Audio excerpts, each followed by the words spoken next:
Wow cake আজি আমি বনাম হেলথি কেক ৰেচিপি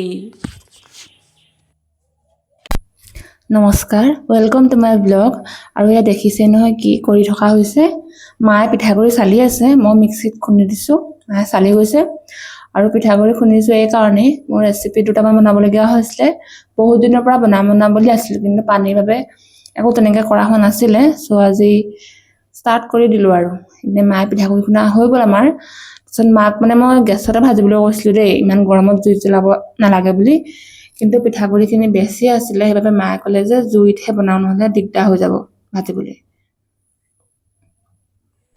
মই আজি ৰেচিপি দুটামান নহয় এটাই বাৰু বনাম বুলি ভাবিছিলোঁ সেইবাবে পিঠাগুৰি খুন্দিছিলোঁ কিন্তু টাইমটো বহুত হৈ গ'লগৈ এতিয়া আন্ধাৰ হ'লগৈ এইপিনে আন্ধাৰেই হ'লগৈ আৰু ৰাতি হ'ব কি ৰেচিপি বনাম ন ৰেচিপি কাইলৈ বনাম সেইবাবে এতিয়া আবেলি মায়ে জাল চাবলৈ গৈছে চ' মাছ লাগিছে নে নাই লগা সেইটোকে ভিডিঅ' কৰি থওঁ ৰেচিপিটো কাইলৈ বনাম মা এতিয়া জাল চাবলৈ গৈছে মানে এতিয়া আন্ধাৰেই হ'ব আৰু আবেলি হওঁ 5:48 হৈছে এতিয়া আৰু আমাৰ পিছফালটো বহুত ধুনীয়া দেখে দেখিছেনে আবেলি সূৰ্য অস্ত যায় বুলি যে মই কৈছিলোঁ এইয়া ইয়াতে অস্ত যায় এইজনী আমাৰ মা আৰু দিনত জালখন পাতি দিনত মাছ নালাগে মায়ে মানে এনেই পাতি থৈ দিছে আৰু এতিয়া মাছটো লগা নাই বুলি কৈছে জানো তাহে জানে কি কৰি আছে আৰু এয়া হৈছে ৰাতিপুৱাৰ সময় আমাৰ ঘৰত পকা কঁঠাল আছিলে মায়ে কঁঠাল কাটি পানি এনেকৈ কঁঠালৰ ফুটাখিনি উলিয়াই পানি এই পিঠাগুড়ি সৈতে লাডু বনাই আছে আৰু কোনে কোনে এনেকৈ ভাল পায় কমেণ্টত জনাব দেই আমি আকৌ বহুত ভাল পাওঁ পিঠাগুড়ি লাডু মানে পিঠাগুড়ি আৰু কল বা কঁঠালৰ সৈতে নহ'লে সান্দহগুড়িৰ সৈতে আমি বহুত ভাল পাওঁ আৰু সকলোৱে ভাল পায় চাগে গাঁৱৰ মানুহে টাউনৰ মানুহো ভাল পায় বাৰু কিন্তু তেওঁলোকে নাপায় বাৰু এইখিনি সুবিধা কিন্তু আমি কিন্তু বহুত ভাল পাওঁ দেই চাহৰ সৈতে ইয়াৰ মজাই বেলেগ আৰু এইপিনে দেখিছে নহয় থকা কঁঠালখিনি মই গুটিৰ পৰা উলিয়াই পানি এইখিনি মিক্সিত দি আছো কি বুলি কয় নাজানো দেই এইখিনি মানে মাংসটো কঁঠালৰ পৰা গুটিটো এৰাই মাংসটো মিক্সিত দি আছো কাৰণ মই বনাম ৰেচিপি আৰু এতিয়াতো কঁঠাল পাবলৈ নায়েই মানুহৰ ঘৰত মানে বহুত নায়েই আৰু এতিয়া কঁঠাল পাবলৈ কিন্তু আমাৰ নিজৰ ঘৰত কঁঠালৰ গছ আছে চ' সেইবাবে মাজে মাজে দুটা এটা খাই থাকিবলৈ পাওঁ আৰু আগতে ইয়াতকৈ বেছি লাগে কিন্তু এইবাৰ মানে পুৰা বতাহ ধুমুহা মাৰোতে কঁঠালৰ গছ এজোপা মই ভাগি থাকিলে আৰু সেই কঁঠাল গছজোপা বহুত কঁঠাল লাগি আছিলে কিন্তু গোটেই গছজোপাই কাটি পেলাবলগীয়া হ'ল ঘৰত পৰাৰ বাবে আৰু এইখিনি যিখিনি কঁঠাল এতিয়া নতুনকৈ লাগিছে নে সেইখিনি নতুনকৈ কঁঠাল লাগিছে মানে আগতে নলগা গছত চ' এইখিনি কথা আমি মানুহক দিবলৈ বেয়া পাওঁ মানে কিছুমান কম ওলায় কিছুমানখিনি আকৌ বেয়া ওলায় আকৌ মানুহে আকৌ বুজি নাপায় ন সেইটো মানে বেয়া দিছে বুলিয়ে ক'ব সেইকাৰণে এইখিনি মানুহক দিয়া নহয়েই যিটো ভাল বুলি গম পাওঁ সেইখিনি দিছো আৰু ইমান বিবেকো থকা নাই ওচৰৰ খুৰী বা কাৰোবাৰ ঘৰত দিবলগীয়া ঘৰত দিছো কিন্তু আগৰ সমান বা পিতাব পৰা নাই আৰু কোনোবাই খুজিলেও মানে নিদিওঁ আৰু দিবলৈ বেয়া পাওঁ কাৰণ বেয়া ওলাই যাব ন সেয়া ঘৰত যদি কিবা গছ এজোপা থাকে নহয় কঁঠাল আম মধুৰি বতৰৰ কিবা এটা ফল নিকিনাকৈ খাই থাকিব পাৰি আৰু সেইবাবে ঘৰত যিমানটো হয় এজোপা আম এজোপা কঁঠাল এজোপা জলফাই এজোপা নাৰিকল থাকিব লাগে মানুহৰ ঘৰত আৰু এয়া দেখিছেই নহয় মই কঁঠালৰ মানে সেই মাংসটো উলিয়াই কি বুলি কয় নাজানো দেই মই মিক্সি এনেকৈ মাৰি লৈছো মিক্সিত মই এবাৰ মৰা নাই দুবাৰমান মাৰিছো তাৰপিছত এইখিনি পুৰা একদম ক্ৰীমৰ নিচিনাকৈ গুৰি হৈ গৈছে তাৰপাছত এইখিনি মই এনেকৈ চাকনিখনত দি পানি ৰসটো উলিয়াবলৈ চেষ্টা কৰিছিলো কিন্তু ৰসটো মানে নোলালে দেই মই মানে যিটো মানে ইনষ্টাত দেখিছিলো নহয় ৰেচিপিটোত ৰসটো উলিয়াই পানি দিয়ে কিন্তু মই ৰসটো উলিয়াব নোৱাৰিলো যিহেতু সেইবাবে কি কৰিলো এনেকৈ কঁঠালৰ আহৰ সৈতে মানে গোটেই মিক্সনখিনিয়ে এনেকৈ দুকাপ কৰি জুখি পানি দি দিলো আৰু এক্সট্ৰাকৈ যিখিনি মিক্সিত আছিলে সেইখিনিও গোটেইখিনি দি দিলো আৰু লগতে আপুনি দেখিছে নহয় গুড় কাটি আছো গুড় বেছি লোৱা নাই এই গোটেই চপৰা গুড়টো কটা নাই আকৌ দেই অলপমানহে কাটিছো ইয়াত যিহেতু কঁঠালৰ মিঠাটো বহুত আছে সেইবাবে অলপমান কাটিছো আপুনি কঁঠাল গুড় আৰু মই মানে ভইচ অভাৰ দিছো ইমান স্পীড কথা কৈছো নহয় এনে মই নাজানো মানে ভইচ অভাৰ দিওঁতে মই নৰ্মেল হৈ পানি কথা নকওঁ একদম বহুত স্পীড কৈ যাওঁ আৰু এইপিনে দেখিছে ন এইপিনে কঁঠালৰ মিশ্ৰণ আৰু গুড় লগতে এয়া হৈছে নাৰিকলৰ গুড়ি এইখিনি কিনা নাৰিকলৰ গুড়ি মানে হৰলিক্সৰ মুখনিখনে দুকাপ লৈছো কেঁচা নাৰিকল থাকিলে কেঁচা নাৰিকল ল'ব পাৰে, যিহেতু আমাৰ ঘৰত নাছিলে, মানে নাৰিকল আছিলে কিন্তু কাটি মিনিট ইমান নাছিলে, সেইকাৰণে মই এনেকে এই কি কিনা নাৰিকলৰ গুৰিয়ে লৈছো। আৰু এইপিনে মই এগিলাচ চাউল ধুই লৈছো, এগিলাচ মানে এপোৱা ধৰা চাউলেই হ'ব দেই, কিন্তু আপোনালোকে ইমান নল'ব, একাপ ল'ব, চাহ খোৱা কাপটো একাপ চাউল ল'ব। এইপিনে মই চাউলখিনি ধুই লৈছো, দেখিছে নহয়। এতিয়া চাউলখিনি অলপ টাইম এনেকে মুগা কালাৰ, যিটো ব্ৰাউন কালাৰ হোৱালৈকে অলপ সময় ভাজিম, যিহেতু মানে এইটো ৰেচিপি চাউলখিনি ভাজি ল'ব লাগে দেই। ময়ো এইটো ইনষ্টাতে দেখিছিলো, প্ৰথম বনাইছো, মানে আগতে বনাই পোৱা নাই, অলপ ইউনিক হয়, অলপ ভয়ে বনাইছো, কি হ'ব নাজানো, কিন্তু অলপ মই চাউলখিনি বেছি লৈছিলো, গম পাইছো, অলপ কৰি আছো। আৰু এই কেৰাহীখন যে দেখিছে যে কোলা হ'ব পাৰে, কেৰাহীখন কলা, কিন্তু এইখন আকৌ বহুত কামত আহে, কাৰণ কেৰাহীখন হৈছে বহুত ডাঠ কেৰাহী। এইখন কেৰাহী মানে ইজিলি মানে বস্তুটো এইটো কি দেৰি নাযায়, আমি যে কওঁ দেৰি নাযায়, সেইকাৰণে মই এইখন কেৰাহীত ভাজিছো। আৰু মানে এনেকে মই 7 মিনিট 8 মিনিট হাই ফ্লেমত চাউলখিনি ভাজিছো দেই। প্ৰথমতে অলপ পানী ধুই লৈছো যে পানীটো থাকে, কিন্তু এনেকে ভাজোতে এই পানীটো নাইকিয়া হৈ যায়, দেখিছে নহয়। এনেকে 7 মিনিট 8 মিনিট হাই ফ্লেমত ভাজি খোৱাৰ পিছত চাউলকেইটা পুৰা মানে এটা হৈ যায়। আৰু মাজে মাজে চাউলখিনি এটা ফুটিও থাকে দেই, একদম এই সান্দহগুৰি ভাজোতে মানে যেনেকুৱা ৰূপটো লয় চাউলে, সেই অলপ তেনেকুৱা কালাৰ নিচিনা হৈ যায়। তাৰপিছত 7 মিনিট 8 মিনিট এনেকে ভাজি হোৱাৰ পাছত মই আকৌ ল' ফ্লেমত অলপ টাইম এনেকে ভাজো, যাতে একেবাৰে দেৰি নাযায়, ভালকে চাউলখিনি ফুটে। দেখিছে নে কি ধুনীয়া হৈ আহিছে, চাউলখিনি একদম ফুটি পানি সান্দহগুৰিটোৰ নিচিনা হৈ আহিছে।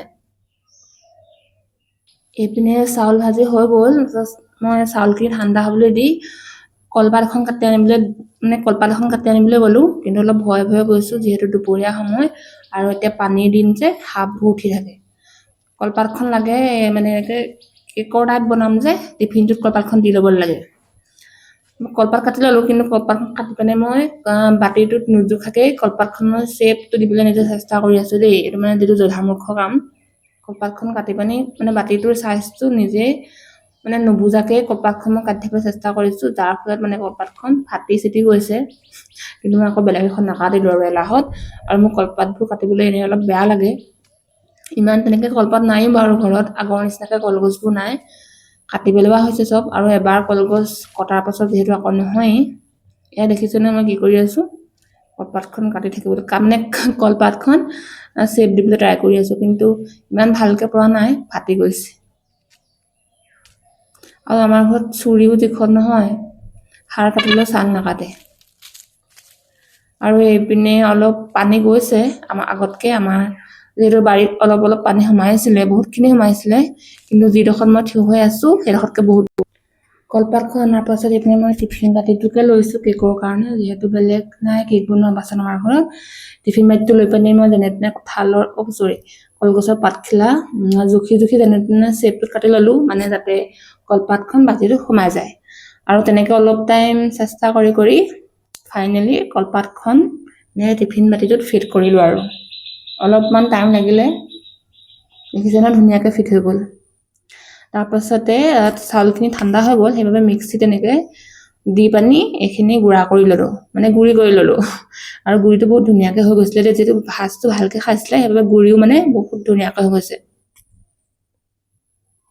তাৰপাছতে মই পুনৰ আকৌ এই চাউল ভজা কেৰাহীখনি পাতি ললো, দেখিছে নহয়। এইপিনে কঁঠালৰ গুড়িখিনি আছে, নাৰিকল আছে, গুড় আছে, আৰু লগতে মানে অলপমান জালুকৰ গুড়িও দিম দেই, নিজৰ ইচ্ছা সেইটো। ইয়াত মানে ঘি দিব লাগে অলপমান, যিহেতু শাওণ মাহ চলি আছে আৰু মই ব্ৰত মানি আছো, সেইবাবে মই ঘি তেল তেনেকুৱা বস্তু একো খোৱা নাই।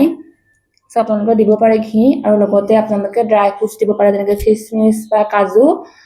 আৰু ইয়াত মানে কি দিব লাগিছিলে, ইলাচিও দিব লাগিছিলে, ইলাচি, লং বা দালচেনি তেনেকে গুড়াটো, কিন্তু যিহেতু এটা পানীৰ সময় আৰু আমাৰ ঘৰত তেনেকে একো বস্তুৱে দিয়া নাই বৰ্তমান, আৰু এই পানীখনত কোনো একো বস্তু আনিব পৰা নহয়, নাওখন হ'লেহে বস্তু আনিব পৰা যায়, সেইবাবে একো ইয়াত তেনেকে দিয়া হোৱা নাই। ইয়াত দেখিছে নহয় কেৰাহী একদম গেছটো ল' ফ্লেমত আছে দেই। ইয়াত মই গোটেই বস্তুখিনি একেলগে দি দিলো, কঁঠালৰ গুড়ি, গুড় আৰু নাৰিকল, এইখিনিলৈকে ঠিকেই আছিল। কিন্তু তাৰ পাছতে মই কৰিলো ডাঙৰ ভুল এটা, মানে যিমানখিনি চাউলৰ গুড়া কৰিছিলোঁ নে সেই গোটেই চাউলৰ গুড়াখিনি মই ইয়াত দি দিলোঁ। সেইটো মানে মোৰ এটা বহুত ডাঙৰ ভুল। আপোনালোকে সেইটো ভুল নকৰিব। আপোনালোকে চাউল একদম কম গুড়া দিব। তেতিয়া মানে অলপ আমি যে ময়দা তেতিয়া কেক বনাওঁতে যিটো মিশ্ৰণ আমি দিওঁ না অকণমান ঢিলাকে, সেইটো হিচাপত ৰাখিবলৈ চাউলটো কমকৈ দিব। মই ইয়াত চাউলৰ গুড়ি গোটেইখিনিয়ে দি দিলোঁ। প্ৰথমতে যিমানখিনি ঢালিছিলোঁ মিক্সিৰ পৰা সিমানখিনিয়ে দিব লাগিছিলে, কিন্তু দি দিলোঁ ভুলতে। আৰু মোৰ নষ্ট কৰিবলৈ মন নগ'ল উলিয়াবলৈ, চ' মই তেনেকৈ যেনে তেনে বস্তুখিনি মিক্স কৰিলোঁ আৰু দেই।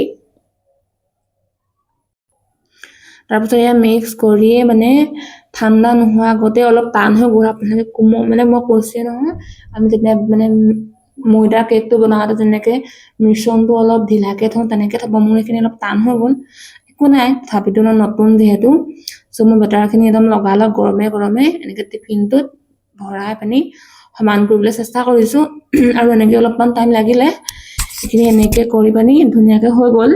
তাৰপিছত মই এইপিনে এইটো কাম কৰি আছোঁ। মই আৰু ছাইডত কুকাৰটো একদম প্ৰি হিট হ'বলৈ গেছত দি থৈছোঁ দেই। যদি অভেন আছে অভেনত কৰিব, আমাৰ ঘৰত অভেন নাই, চ' মই গেছতে কৰিম, মানে গেছতে বনাম ন। চ' মানে টিফিনটোত সেইখিনি মানে বেটাৰখিনি ভৰাই পানি হৈ গ'ল। তাৰপিছত এইপিনে দেখিছে নহয় কুকাৰটোত প্লেট দুখন দি পানি মই এনেকৈ প্ৰি হিট কৰি ৰাখিছিলোঁ। তাতে বাতিটো ভৰাই পানি এনেকৈ হুইচেলটো এৰাই দিছোঁ। মই আৰু এটা ভুল কৰিলোঁ, পাইপডাল এৰাবলৈ থাকি গ'ল। পাইপডালো এৰাই দিব পাৰে, কিন্তু একো প্ৰব্লেম নহয়। এৰাই দিলে ভাল আৰু মানে পাইপডাল নষ্ট নহয়। আজি মানে মোৰ অলপ ভুল হৈছে। তাৰপিছত এনেকৈ ল' ফ্লেমত মই 45 মিনিটমান থ'লোঁ। তাৰপিছত মই চাবলৈ আহি পানি মোৰ মনটো ভাল লাগি গৈছে দেই। কেকটো দেখিবলৈ ধুনীয়া হৈছে, পুৰা একদম ছাইডটো ৰঙা হৈ আছে, একদম এৰাওকৈ দেখিছে নে কি ধুনীয়া হৈ আছে। দেখিবলৈ মানে কেকৰ নিচিনা হৈ আছে। আৰু ইয়াত যিহেতু বেকিং বা কণী একো দিয়া নাই, চ' এইটো ফুলি থকা নাই দেই। তাৰপাছতে কেকটো মই ঠাণ্ডা হ'বলৈ নিদিলোৱে আৰু, কিন্তু কিবা এটা বস্তু বনালে এনেকৈ কিবা এৰাও লাগি থাকে নাই কেকটো বনালে, চ' মই একদম গৰমে গৰমে কেকটো এৰাবলৈ চেষ্টা কৰিছোঁ। এইপিনে চুৰিখন ধুনীয়াকৈ সোমাই গৈছে ছাইডটোত, আৰু ছাইডটোৰ পৰা মানে অলপো ফাটি যোৱা নাই দেই। ধুনীয়াকৈ চুৰিখন সোমাই এনেকৈ ঘূৰ খাই গৈছে, মানে ধুনীয়াকৈ কাট খাই গৈছে বস্তুটো। দেখিছে নহয় আপোনালোকে ভিডিঅ'টোত, অলপো লাগি ধৰা নাই। মই ইয়াত ঘি ৰিফাইন একো তেল লগোৱা নাই যদিও বাতিটোৰ পৰা ধুনীয়াকৈ বস্তুখিনি এৰাই গৈছে। তাৰপাছত মই এনেকৈ প্লেট এখন লৈ পানি বাতিটো ঘূৰিয়াই দিছোঁ। কিন্তু ভয় লাগি আছে কেকটো ভাগি যাব বুলি, নাভাগিলে হয় বুলি, কাৰণ ভিডিঅ' বনাই আছোঁ। আৰু ইমান ধুনীয়াকৈ কেকটো ওলাই আহিছে দেখিছেনে, কলপাতখনো মানে ধুনীয়াকৈ লাগি ধৰি আহিছে।